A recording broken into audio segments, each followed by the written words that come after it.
I will never tire of sight to make a man forget his cares.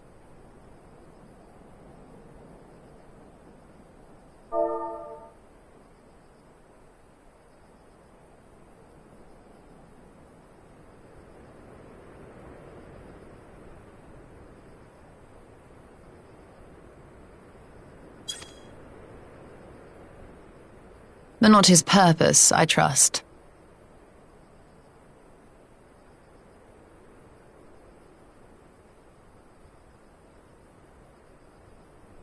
Might this be a fitting moment to tell us what we are doing here?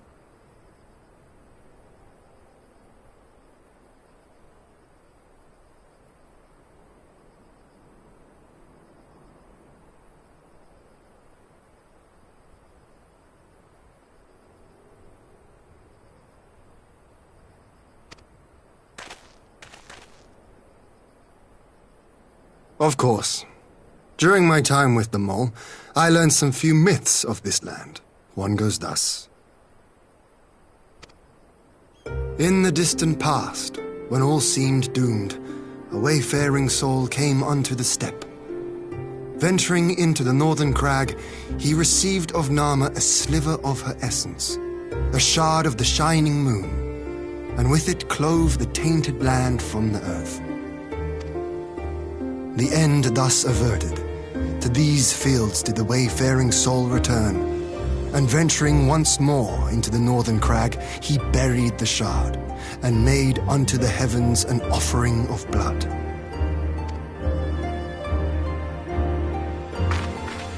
A tainted land cloven from the earth and an offering of blood to the heavens.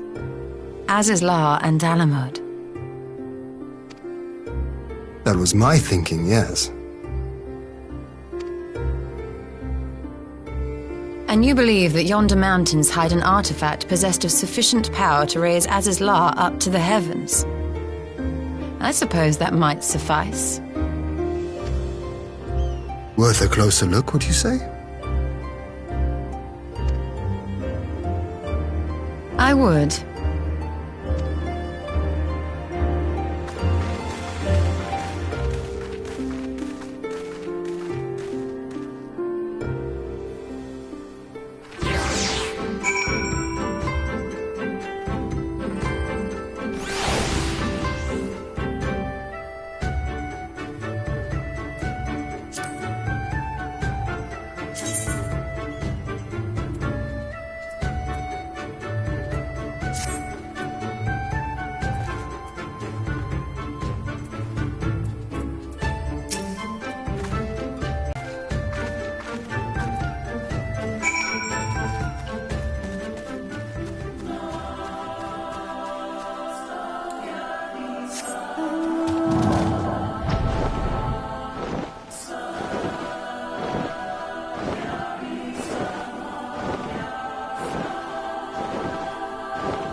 Such an abundance of ether.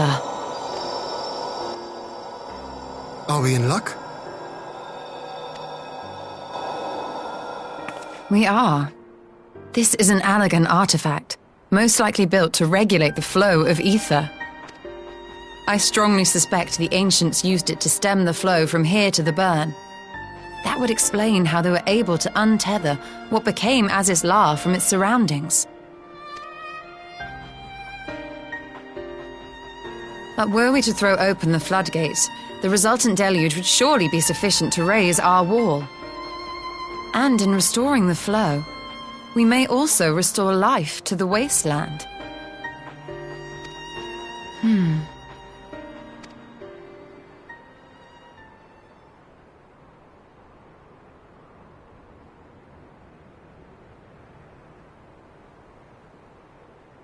What is it?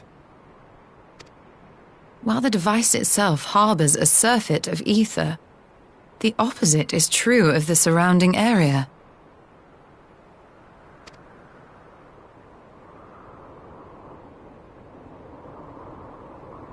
An effect of regulation, perhaps. A similar phenomenon seemed to be occurring in Doma.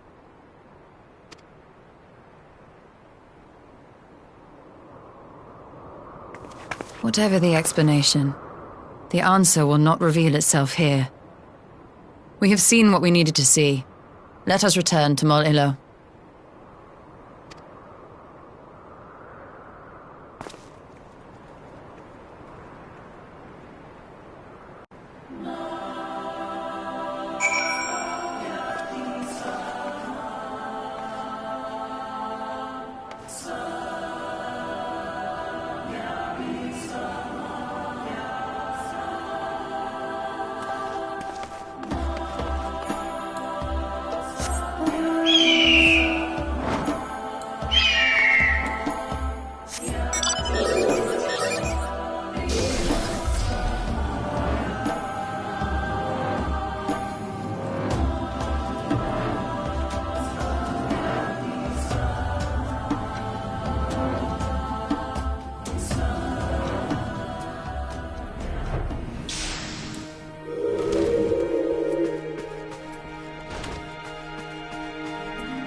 Yes!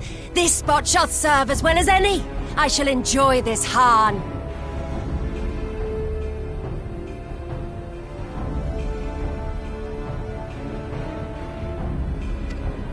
Is this truly necessary? Have you no peaceable way of making decisions?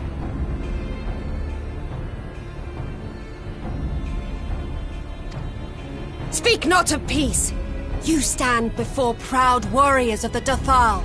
In the heat of battle do our souls burn brightest. We lay low the strong that we may rise higher. That is our way. The way of might. There is no other. Oh, they do not want for conviction.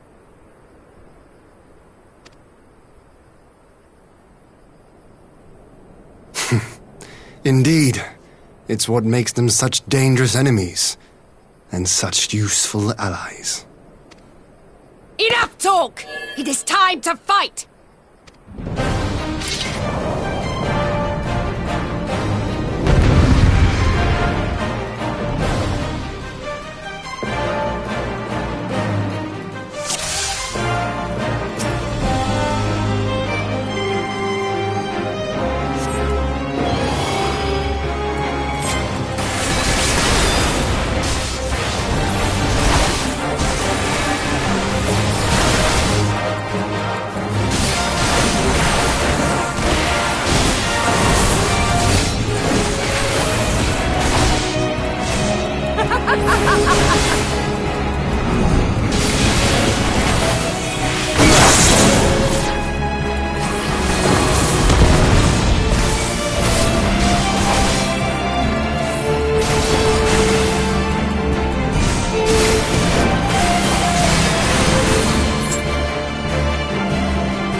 Do our souls sing!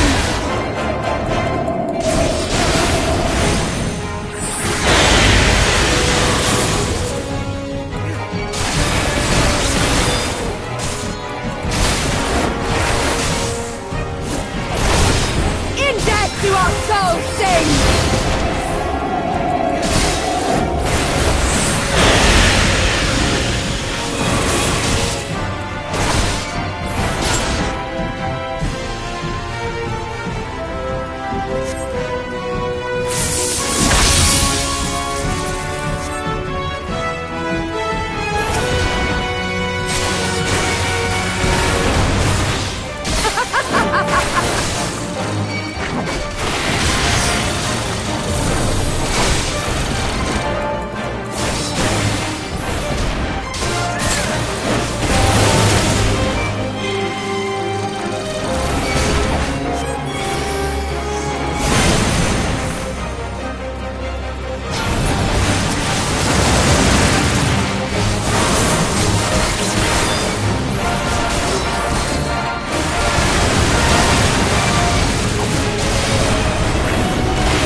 this spot...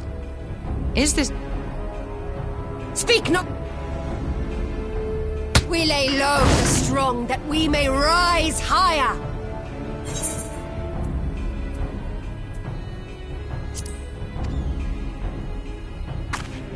That is our way!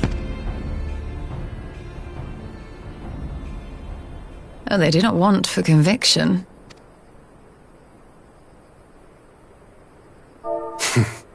Indeed. It's what makes them... Enough talk! It is time to fight!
Yes!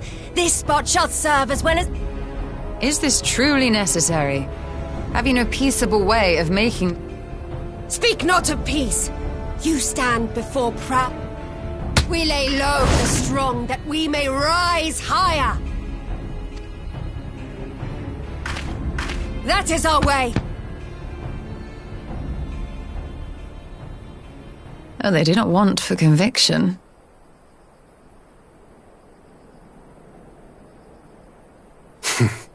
Indeed, it's what makes them such dangerous enemies, and such useful allies. Enough talk! It is time to fight!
Do our souls sing!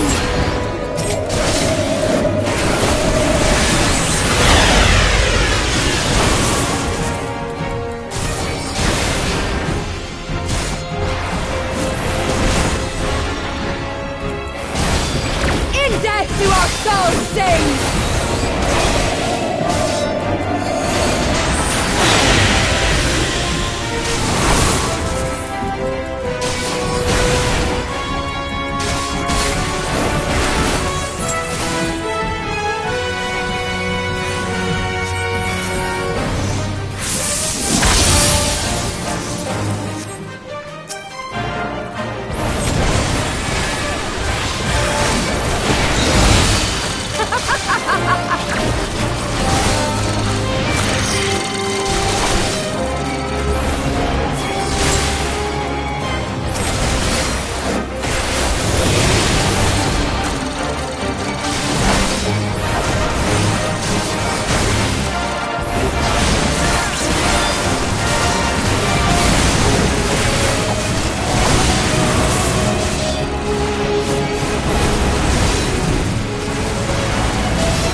sing!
Come! We have only just begun!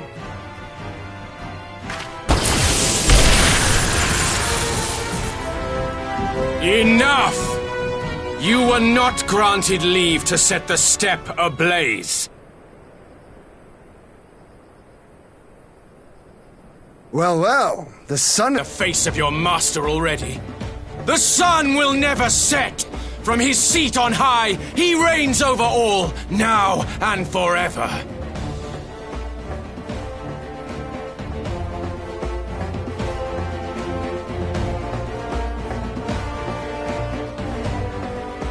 Yet what should he find here but a battle to determine the fate of the steppe? A battle waged without his blessing.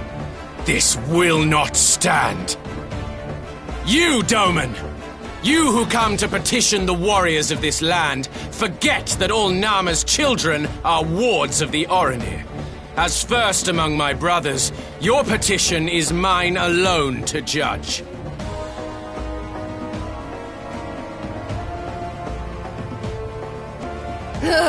These words are as wind from a horse's backside. Plentiful, but your axe sings more sweetly. Let her speak for you.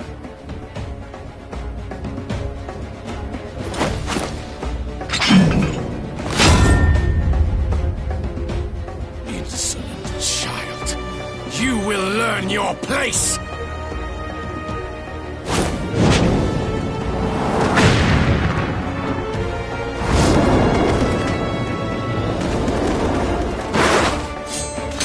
Forgive me, Brother Magnai, but we have an arrangement with the Dothal. We will not abide any interruptions.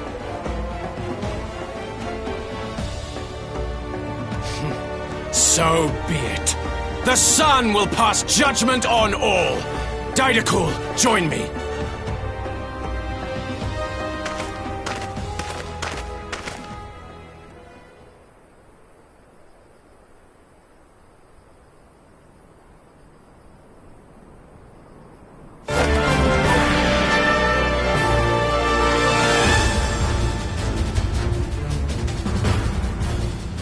The sun is in good company.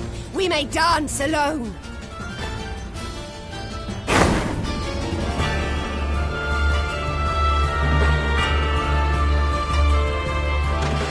Beg not for mercy, for you will have none. Bear witness to the power and the glory of Azim!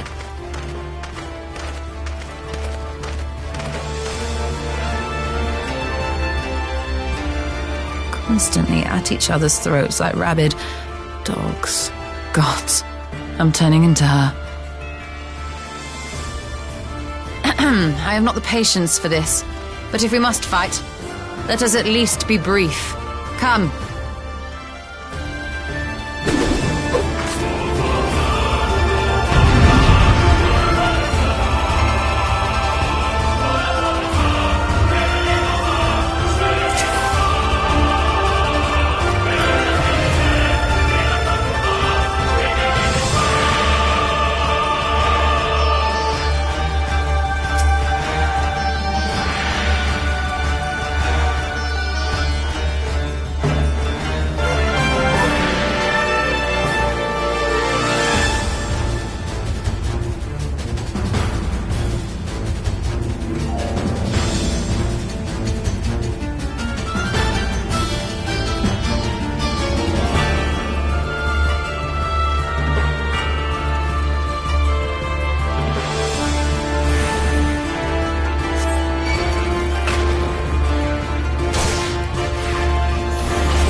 Before me!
Yes! This spot shall serve as well as any. I shall enjoy this Hahn. Is this truly necessary? Have you no peaceable way of making decisions? Speak not of peace. You stand before proud warriors of the Dathal. In the heat of battle do our souls burn brightest. We lay low the strong that we may rise higher. That is our way. The way of might. There is no other. Oh, they do not want for conviction.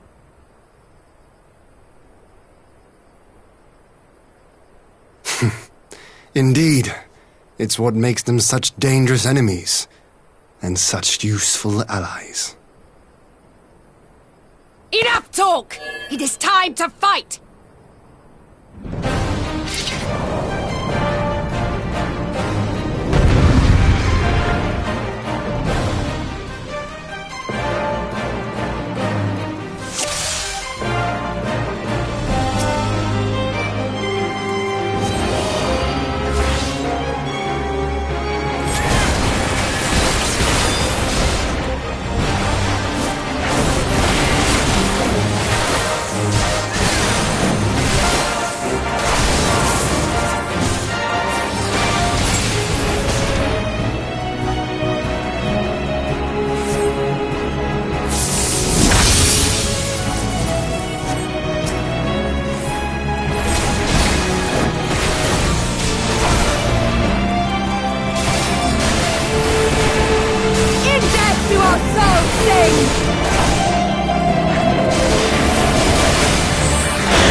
Yes! Not since the Nardum has my soul burned so!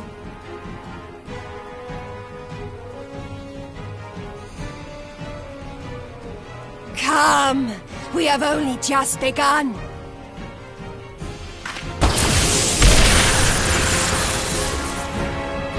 Enough! You were not granted leave to set the... Well, Be gone! Fool of a...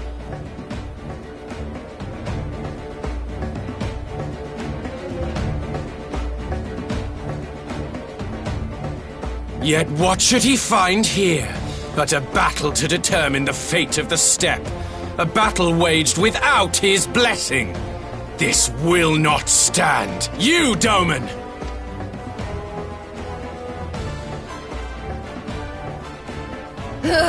These words are as wind from a horse's backside.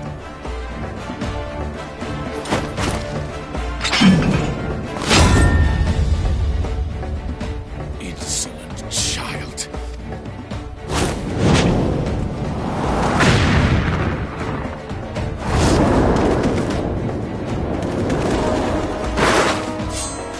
forgive me, Brother Magnai, but we have an arrangement with the Dothal. We will not abide any interruptions.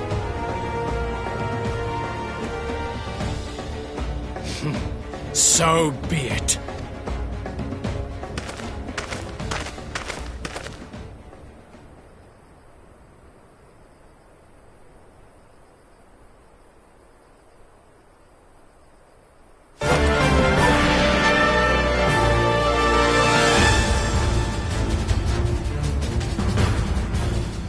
The sun is in good company.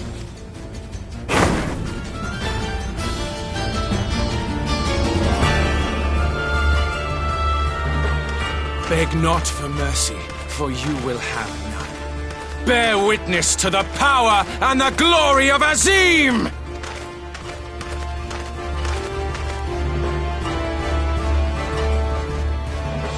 Constantly at each other's throats like rabid dogs. I have not the patience for this.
Never have I felt such bliss in defeat.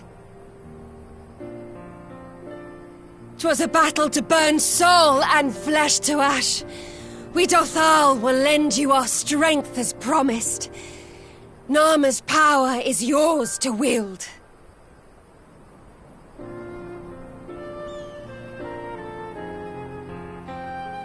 What does the sun say to that?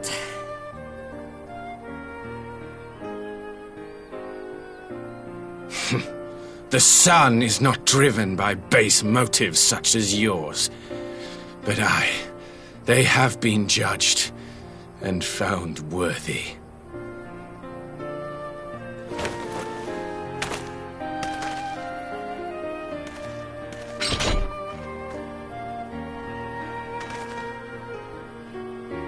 It is the way of the Oranir to accord recognition and respect to the strong. You have made sufficient proof of your strength. The sun shall answer your call. You have our thanks. We are glad to call you allies.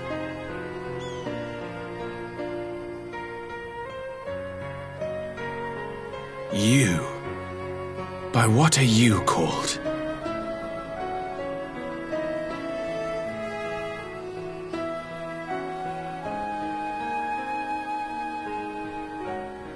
Y'shtola, why?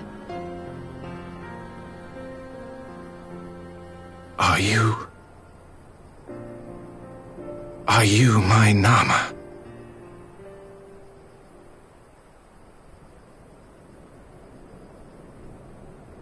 I beg your pardon? In battle, you shone with all the majesty of the full moon's light. Your healing touch, the embodiment of the Dusk Mother's love.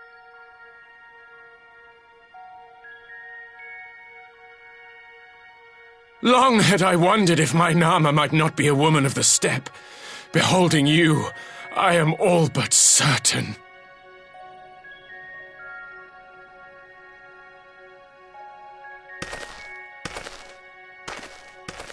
Now, look into my eyes. Could it be? Could you be?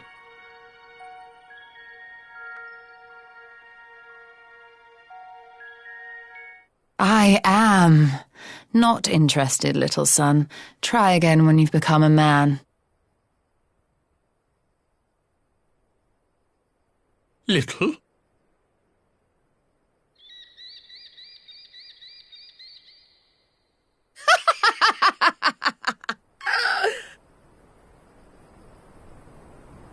Little son! Little son!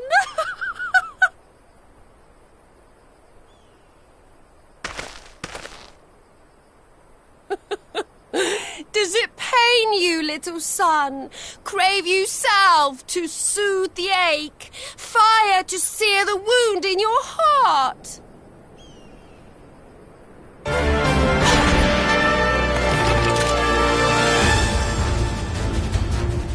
We have wasted enough time here.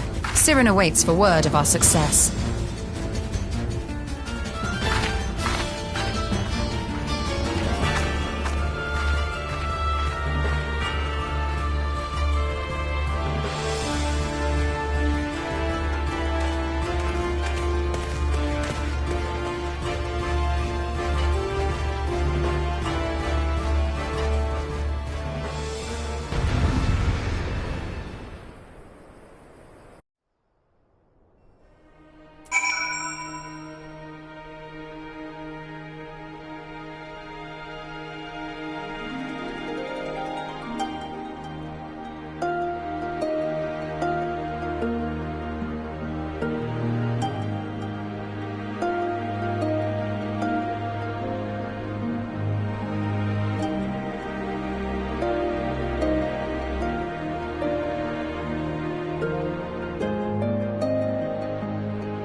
Did it work?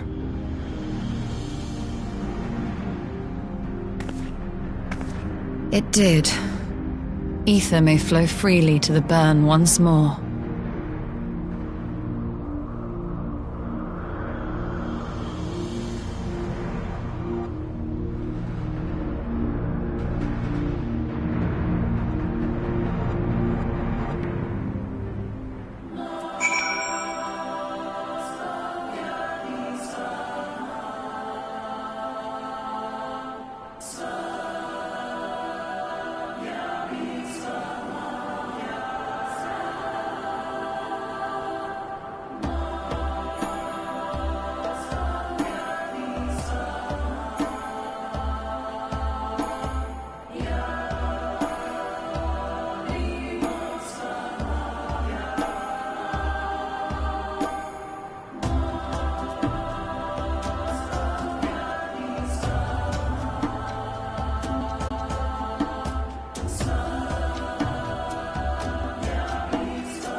Mistress Lys, Commander Aldin, it gives me great pleasure to formally welcome the city-state of Ala Mhigo to the Eorzean Alliance.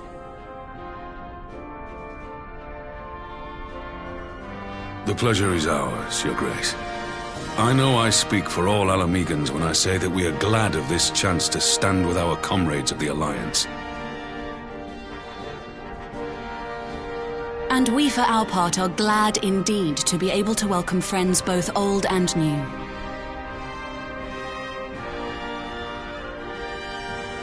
Lord Hien of Doma, at your service. Pray, accept my heartfelt thanks for your generous invitation. Nay, 'tis we who must thank you for journeying so far. And 'twould be remiss of me not to acknowledge the part the Scions of the Seventh Dawn have played in bringing all of us together. In times of great unrest, you and yours have been our constant companions, without whom we would not be here. With apologies to Lord Hien and Mistress Alisaie, it occurs to me that we have not gathered in this way since that fateful day in Ul'dah. The day I lost my arm and my freedom. As I lay in my cell, never did I dream that I would one day be given the chance to represent my homeland at this council. I would not even be alive had you not plucked me from the jaws of death. You, Yugiri, and Alphinaud. Would that the lad could be with us. I too owe my presence here to Alphinaud, in so many ways. Until such time as he returns, I mean to carry on his good work as best I can.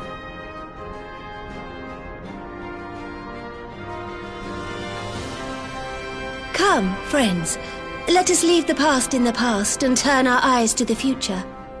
My Lord Hien, pray, tell us how things stand in the East.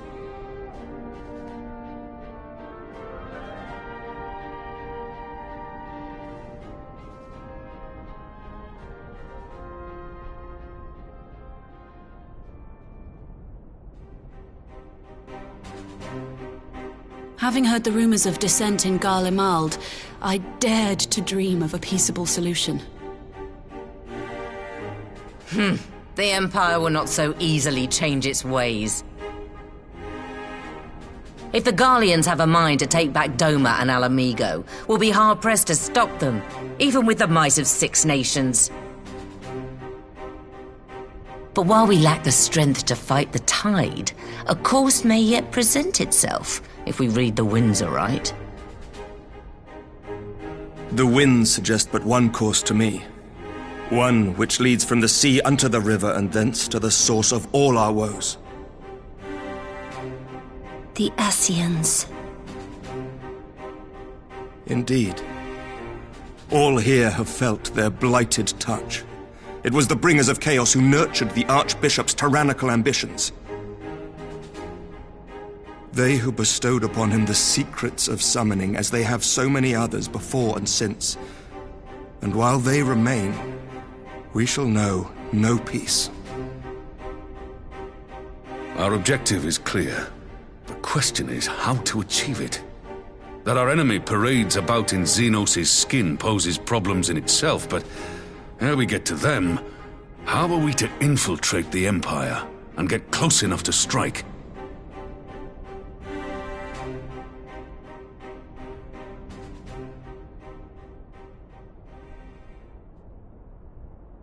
While I see the wisdom in targeting the Ascians, an assassination attempt on Garlean soil would do little to aid our cause, even were it to succeed.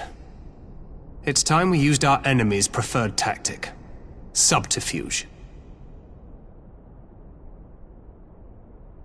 You have an idea? Speak your mind, Master Thancred. None here know the enemy better than the Scions, and you mayhap best of all. Whatever it is you propose, we will give it fair hearing. On that you have my word.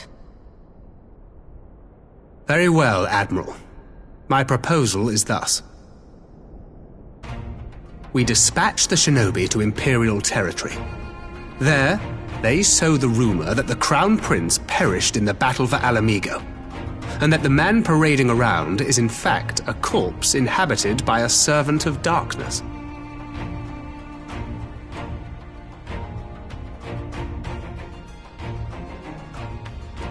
Well, it does have the ring of truth about it. And were the Garleans to learn that their future ruler is a puppet, the Empire would be shaken to the core. But, at the risk of sounding stupid, would they actually believe such an unlikely story? I didn't. Ordinarily not. But prior to his miraculous recovery, rumors of Zenos' death had already begun to circulate around the Empire. Ultimately, however, what the masses believe is not our chief concern. Our true objective is to create an opening for rival factions within Garlemald to exploit. Just as a war of succession erupted in the wake of Emperor Solus's death. A war which raged until but recently, plunging the Imperial House into disarray as nephew and uncle grappled for the throne. It is no coincidence that one of Varys' first acts as Emperor was to name Zenos heir apparent, family feuds being so tiresome when armies are involved. Not all welcomed his choice of successor, however. There is no shortage of individuals who aspire to the throne, who would jump at any chance to seize power. The news that Zenos is not only dead, but a puppet to diabolical forces, would be too enticing to ignore. The Empire would not be quick to recover from a second war of succession. I am no stranger to infiltrating Imperial territory.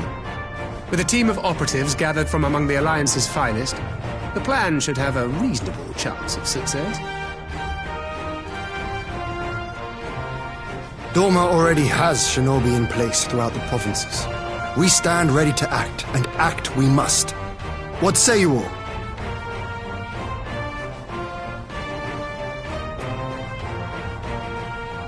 I'm for Master Thancred's proposal. We shine a light upon the Ascian and test the Empire's unity. 'Twas his plot that scuttled Doma's negotiations, was it not? Why then, if we can eliminate him, there may yet be a chance for peace. Let us wage this war of subterfuge, that we may one day lay down our arms. Gods know we never will while the Ascians remain.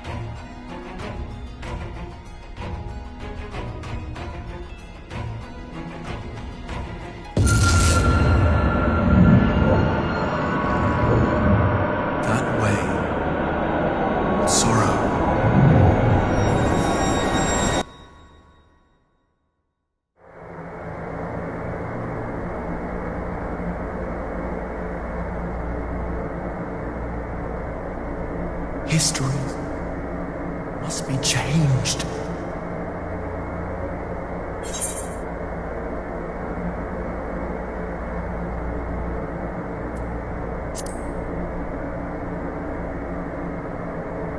Ahead looms a calamity. Ahead looms light, expunging all form and life. Twin dooms only you can forestall. Only you. What's the matter?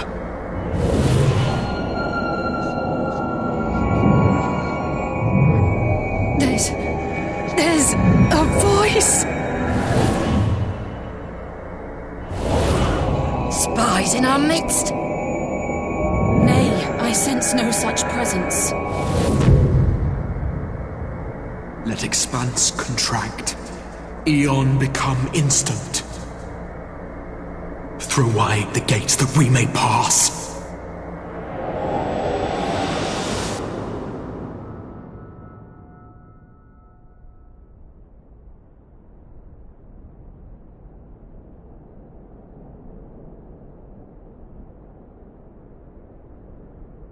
Is it over? Master Thancred!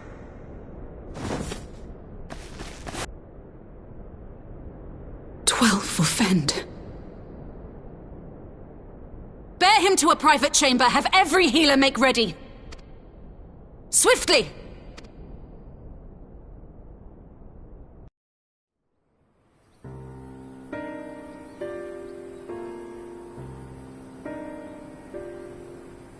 Master Thancred remains in slumber. Though his vital signs appear stable, he's unresponsive. What could have done this? And why just him and not the others? I'm afraid we could not identify the cause, my lady. Our examinations revealed no wounds, nor the presence of any poisonous substances. Gods, that only makes it worse. You're to let us know the moment there's any change, all right?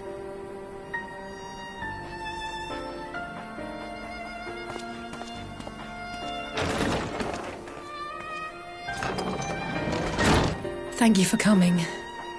Knowing Thancred, he would apologize for being otherwise engaged at so crucial a juncture. In gifting us a course of action, Thancred sowed the seed of all that is to follow. We have but to nurture it as best we can. To him, I would say, rest easy, that he may wake to enjoy the fruits of our labors. Now, the mass must not be forgotten. Will you tell me exactly what happened? Alize and I heard a voice in the moments before Thancred collapsed. It was accompanied by a severe headache, as if something were clutching at our minds. Did you experience the same thing?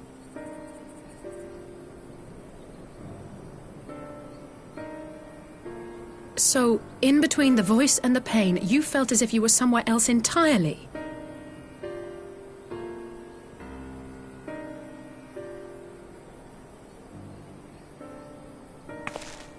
Your testimony confirms my...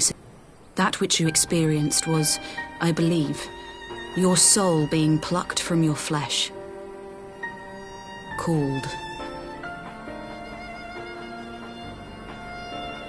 Called? I myself examined Thancred. Reach out as I may, I could not sense in him the spark of life that is his soul.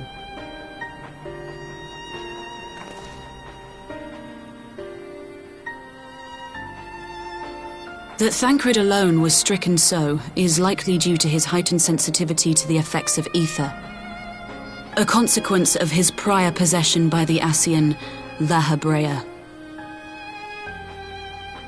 The owner of the voice, whoever it may be, reached out to you, called your souls, and in so doing, caused you and yours such pain.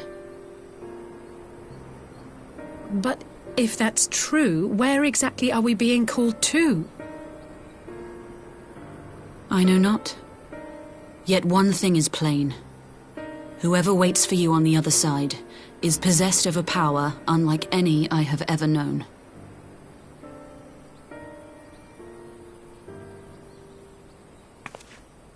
Forgive us, Lys, but may we leave Thancred in your care for a time? As if you had to ask. I may not be a scion anymore, but I'm no less a friend. Don't worry. I'll see to it that Thancred's well looked after. Just focus on solving this mystery, all right? Thank you, Lys. As the Elder Seedseer says, 'tis no ordinary individual we are dealing with. Nor can we discount the possibility of Ascian involvement. Whoever or whatever is behind this, the sooner we find out, the better.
Urianger! Gods, it's good to see you. Would that our meeting were under happier circumstances. I judged the voice sufficient cause for concern even before you sent word of its effect on our comrade.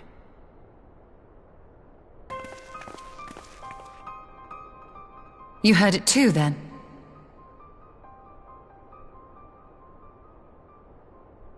Aye.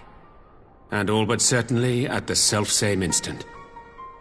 Alas, pained as I was, I could make little sense of what few words did then reach mine ears.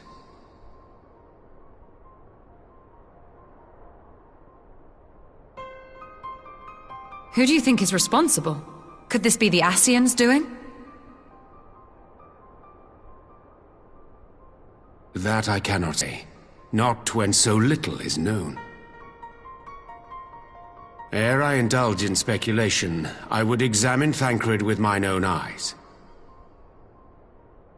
To Ala Mhigo, then, without further delay.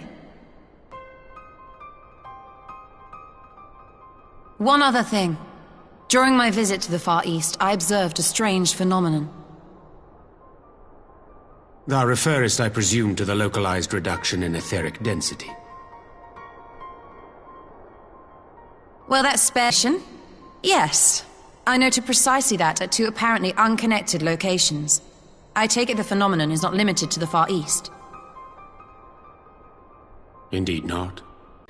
In every corner of the realm, they tell of places in which the ether hath grown thin. Naturally, my suspicions first turned to primal activity, but the areas thus affected betray no evidence of summoning.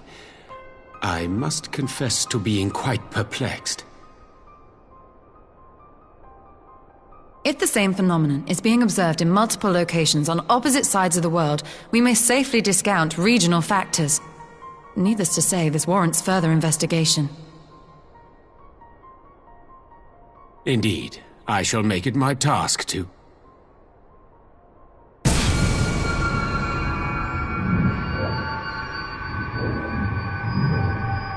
The voice. It calleth to me once more.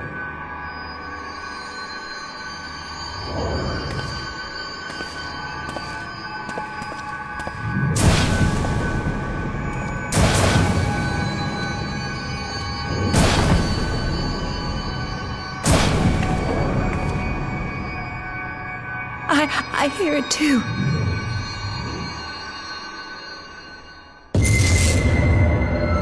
Only you. Only you.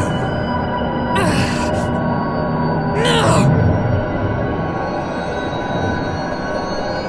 Y'shtola! Urianger!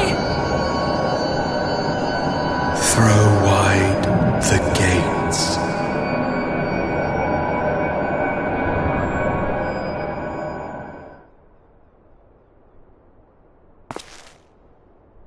No! No, this can't be happening!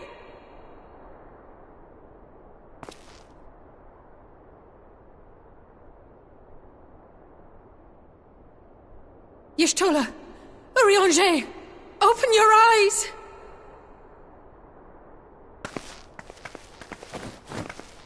Open your eyes, I beg you!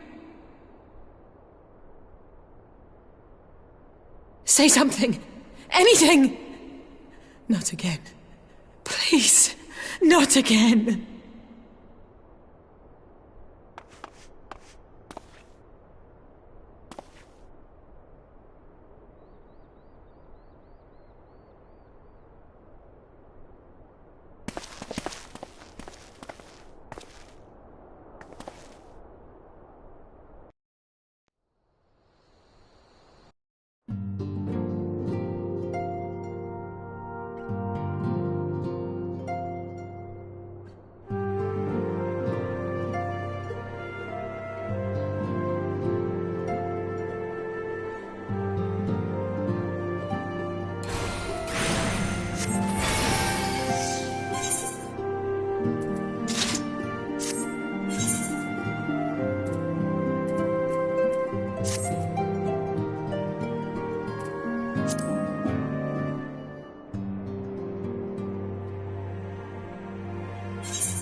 Here he is, my lady.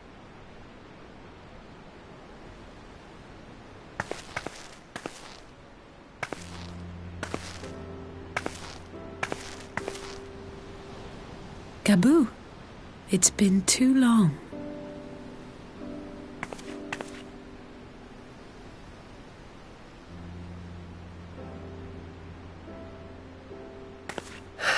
I'm afraid there's been no change. If he can see or hear us, he has given no sign. I see. You're still fighting. I'm proud of you.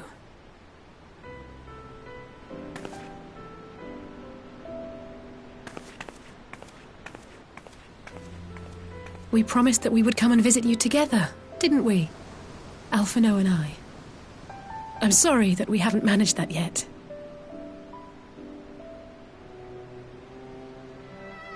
You know, with the three of us like this, does it not remind you of that night? Of the stars beyond count twinkling in the heavens? I was feeling pretty low back then. Powerless. But I knew that my brother was close by if I needed him, and that the others would be waiting for me back at the Rising Stones.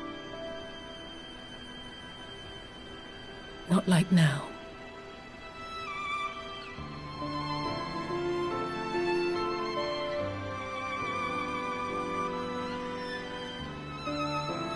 I've seen my share of trouble since coming to Eorzea. Been reminded again and again of my limitations, of how little I can change about this world. And I've come to know the sorrow of parting all too well.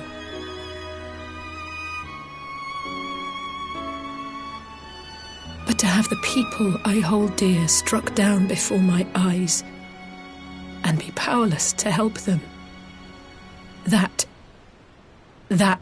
I cannot bear.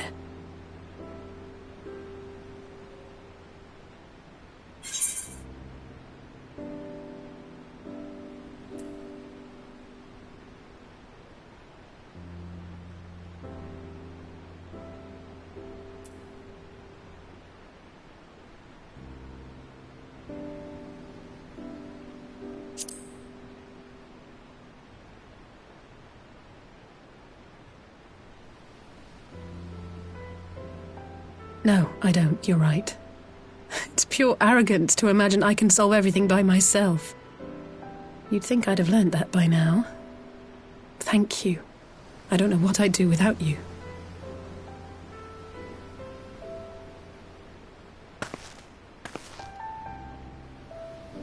Well, that's more than enough brooding for one day.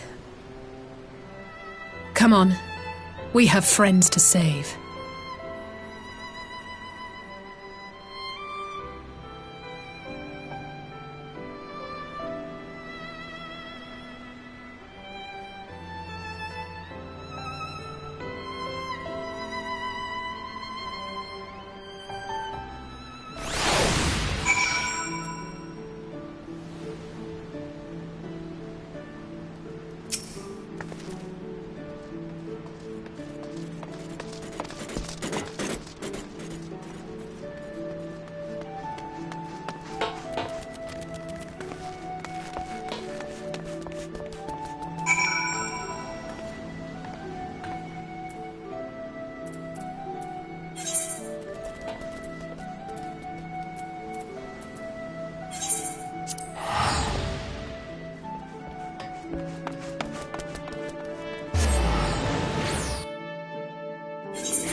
populares no longer present an obstacle. Now is the time to bring the Empire's might to bear. A word from your Radiance is all it takes. But one word, and the Imperial army will fall upon Ala Mhigo as a pack of bloodthirsty wolves and tear that feeble nation apart.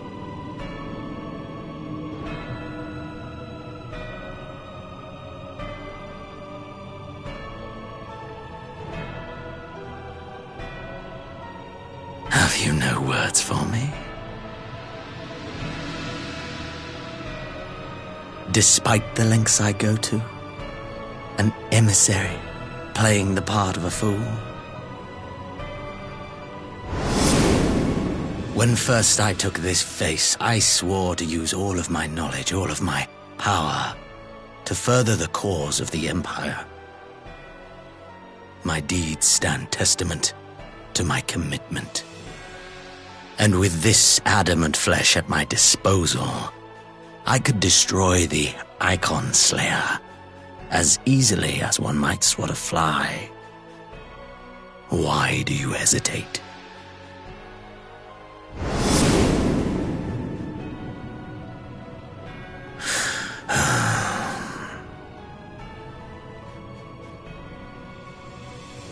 Our enemy is resourceful.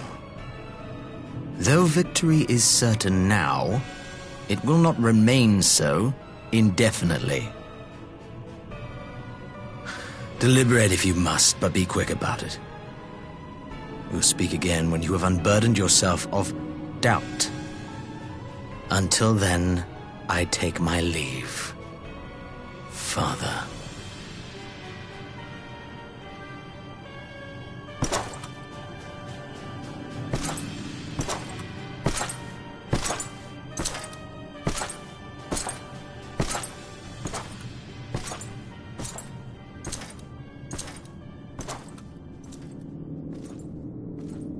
I should be the one to sigh.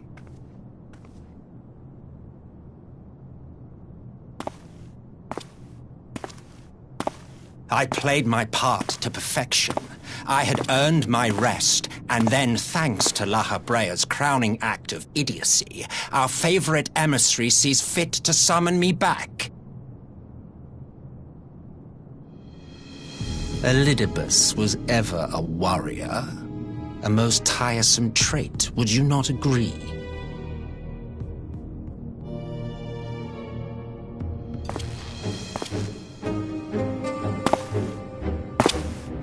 What? Have you no words for me either? No matter. I've long grown weary of this mummery. Now, my dearest grandson, let me remind you of your place in the simplest of terms.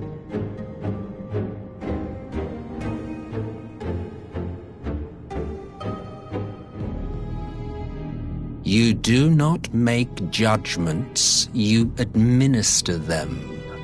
Swiftly and to the letter. Naught else is your concern.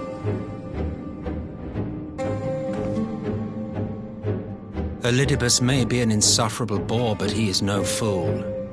His choices as emissary seldom err.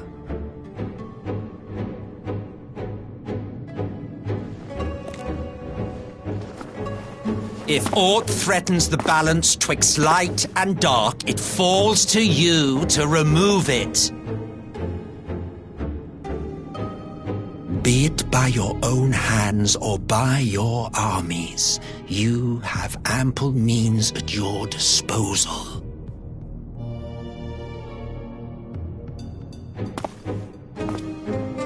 That is why this empire exists, why I built it. Oh dear, have I touched a nerve? You always were an easy one to read. I pity you, I do. As they say, ignorance is bliss. And I know how much happier you would be not knowing the things you know. The founding father was an Ascian, and he created the Empire solely for the purpose of sowing the seeds of chaos.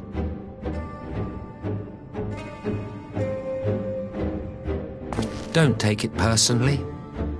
I merely do my duty. To bring about a calamity requires no small amount of power, and there is no surer way to obtain such power than by collecting powerful pawns. To that end, I have labored long and hard, and I must say I am quite pleased with my handiwork, paltry though it seems in comparison to Allag.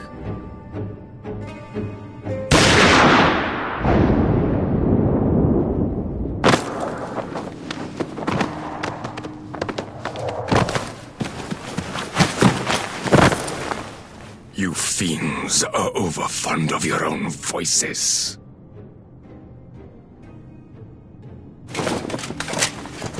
Mark me, Ascian. Man is the master of his own destiny.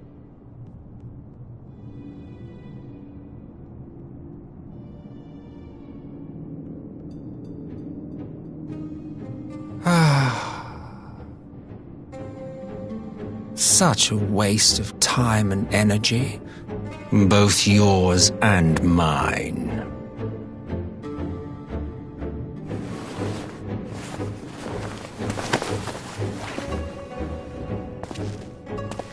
Lest you forget you are Emperor now. If you wish to spout drivel about man's destiny, save it for the masses. It will serve to give them a sense of purpose, and you pliant pieces for the game.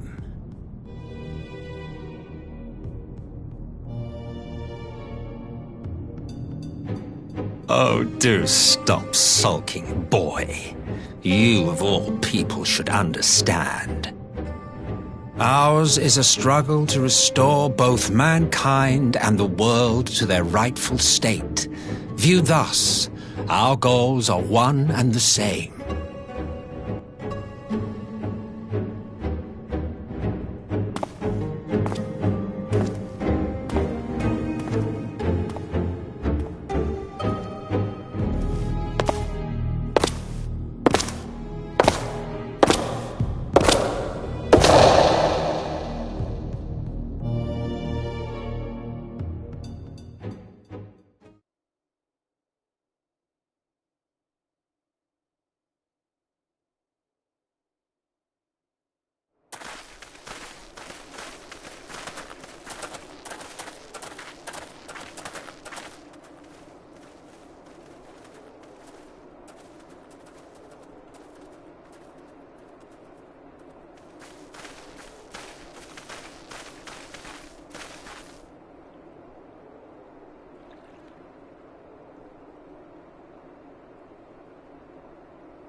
I'm glad you've come, though I'm afraid there's little in the way of good news.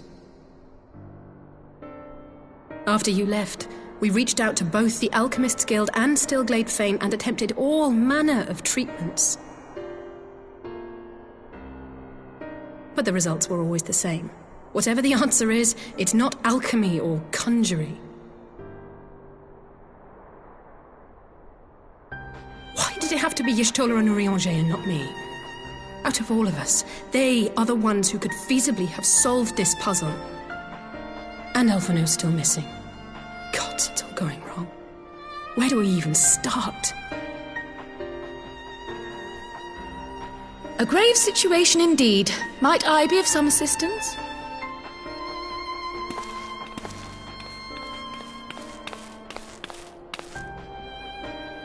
Krile!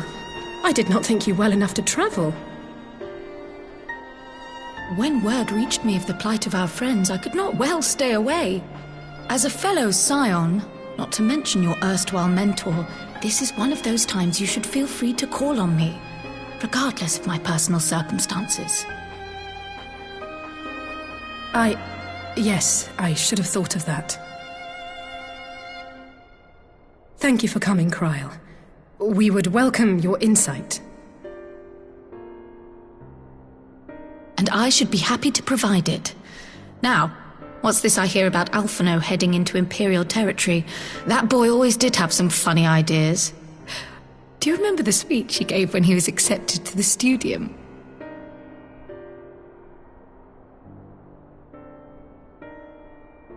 My life's goal is naught less than the salvation of this star.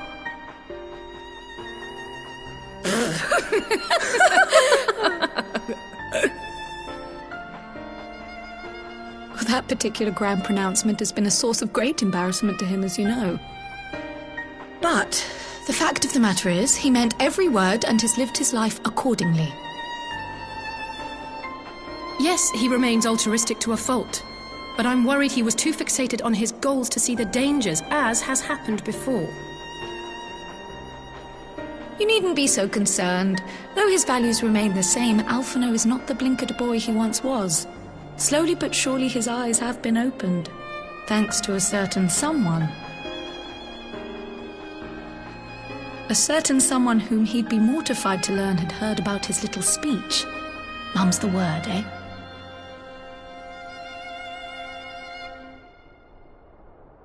Right, I'd better have a look at our patients. They're in the infirmary, I assume. I'll need absolute quiet, so it would be best if I did this alone. If you'll excuse me.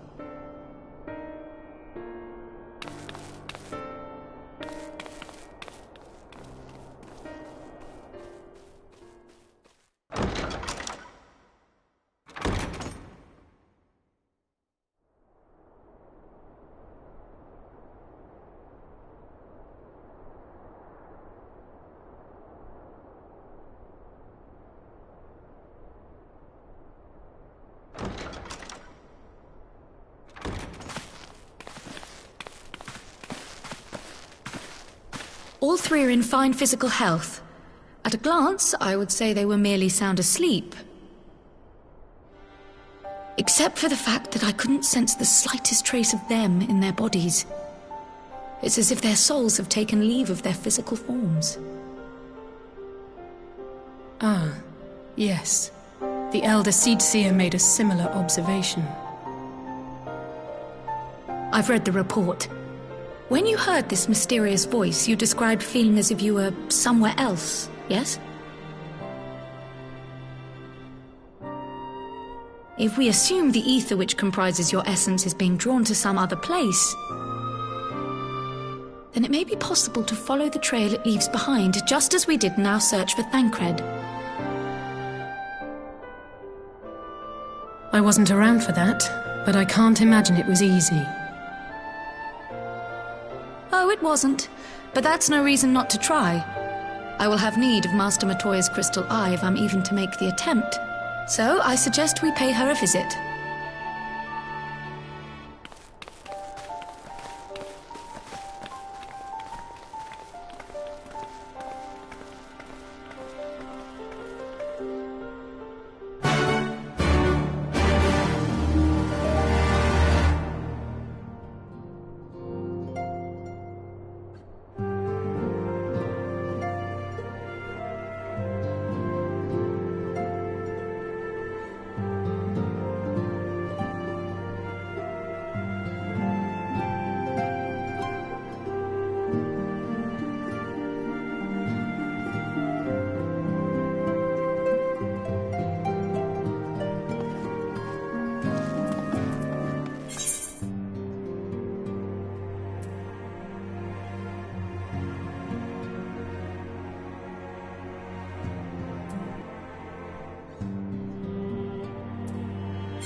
Come to disturb my peace again, have you?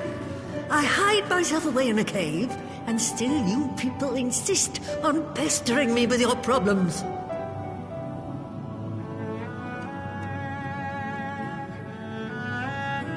Oh, I mistook you for young what's-his-name, but I see now you're the sister. Weren't you supposed to be the lively one? I've seen happier faces at a rain-sodden burial. Well, I'm sorry to dash your expectations, but the situation isn't exactly conducive to gaiety. Ha! That's more like it. Stoller used to spit and hiss like a wildcat too. Better for a young thing like you to be filled with fire and leave the doom and gloom to your elders. Now, what exactly does this tragic situation of yours have to do with me? If I may, Master Matoya, we have need of your crystal eye once more.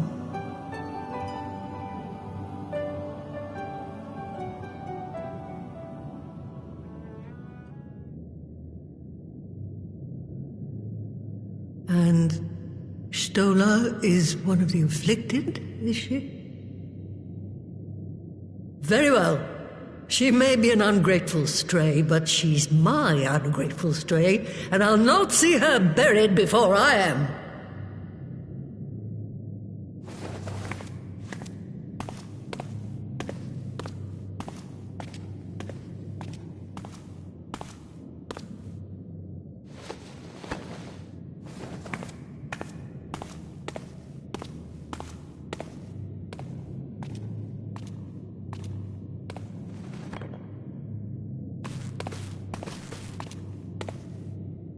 Right. Let us see what we can see. I'll begin from where our friends first fell, and cast my senses out from there.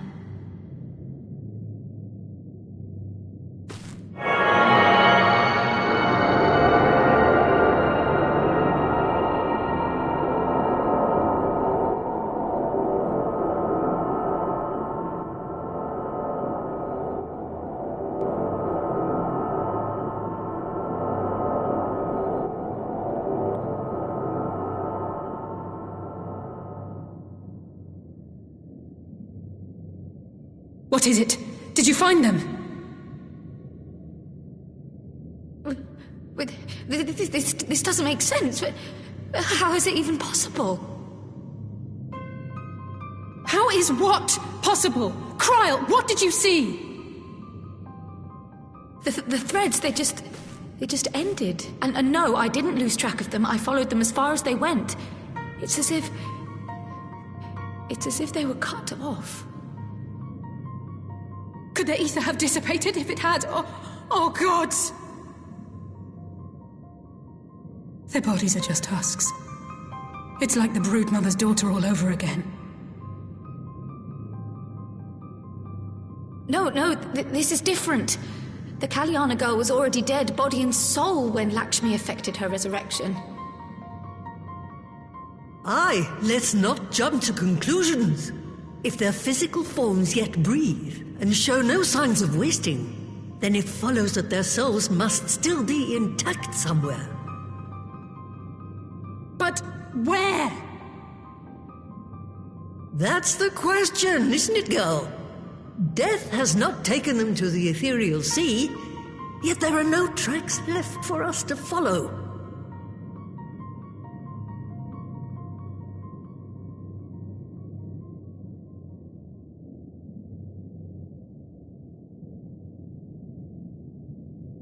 We're no closer to an answer than when we started. But knowing their souls are still out there is progress of a sort. We just have to keep looking. Pray, excuse me a moment. Yes? I remember, but... Oh, child, go! You've made up your mind, and life's too short for dithering. I'll do some digging in the meantime and see if there isn't some other method we could use to continue the search. Let's be off then.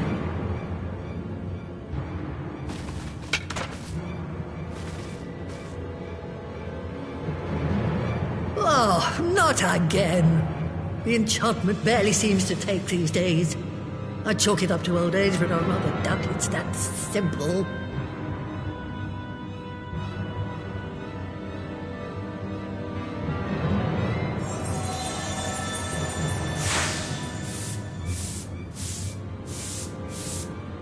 Before they took ill, Y'shtola and Urianger were sharing notes on a thinning of the ether. It seems to be happening all over. Does it now? And here I was, all set to blame my woes on that creaking mountain of refuse clogging up the Thaliak. I fear something has gone awry.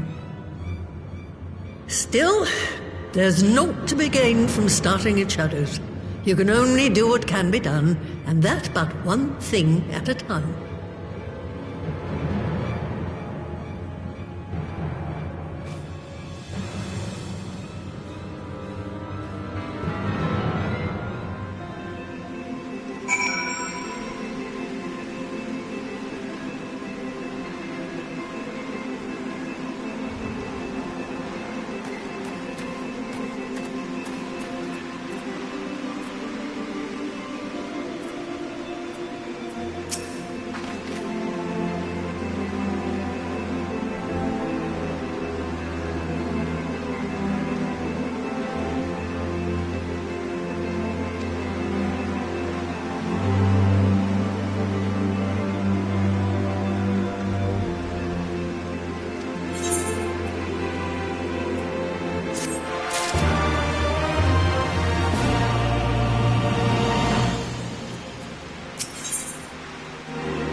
I'm sorry to drag you halfway across the realm, but when Maxima mentioned Alphino, I thought you'd want to hear the news in person.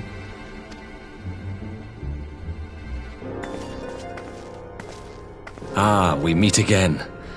Though I was hoping our reunion would be under more auspicious circumstances. What happened to my brother? Where is Alphino? Never fear, my lady. Your brother was in fine health when I took my leave of him, and I have no reason to assume that has changed. You assume? If you will allow me, I shall endeavor to explain events. Our troubles began not long after we departed Doma. While crossing the burn, we were fired upon by the Emperor's personal guard and forced to make an emergency landing. As we stumbled from the wreckage, our attackers fell upon us again, and we would have perished there and then were it not for the intercession of a third party, a band of mercenaries whose leader claimed to pursue a vendetta against the Ascians. This shadow hunter, as he styled himself, then escorted us out of the wastes to relative safety. Upon arriving back in civilization, I gathered my Populares colleagues and prepared to flee the Empire. Master Alphino, however, declined the invitation to join us, preferring to continue his investigation into the Ascian threat.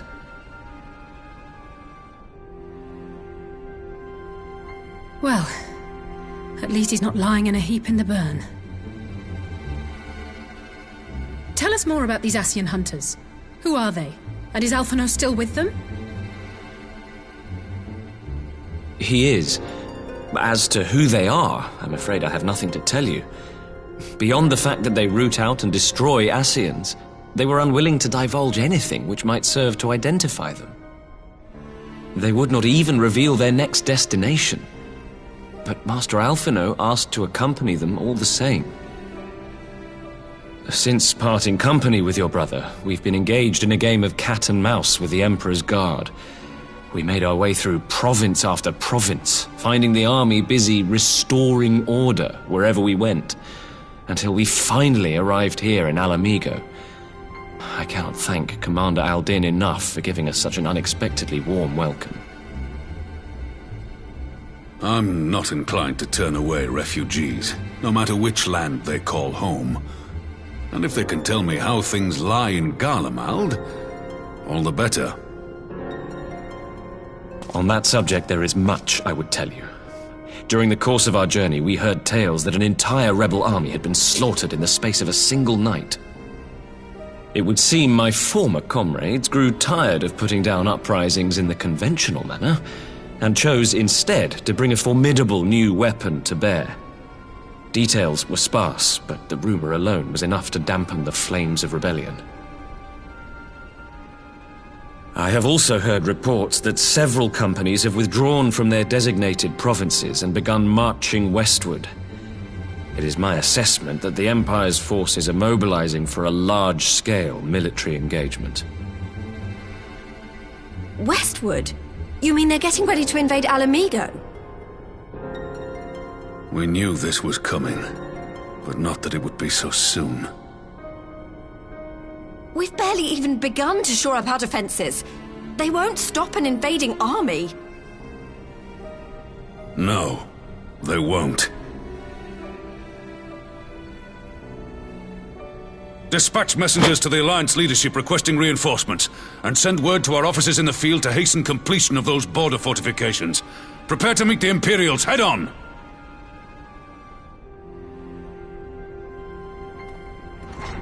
No matter how quickly we act, we still want for time.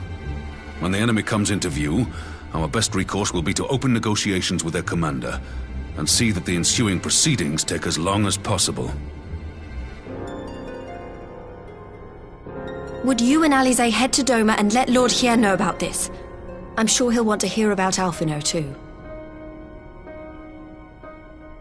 Consider it done. We'll send word when...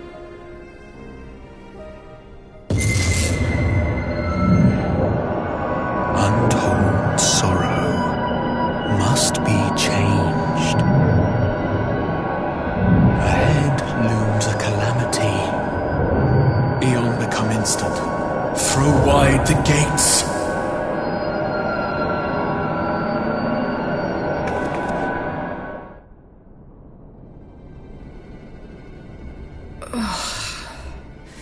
You heard it too. Well, at least we're both still standing.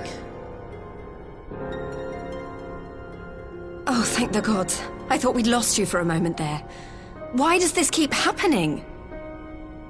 I wish I knew. Nothing we've tried has brought us any closer to an answer. We'll keep working on it. But first, we need to go and see Lord Hien.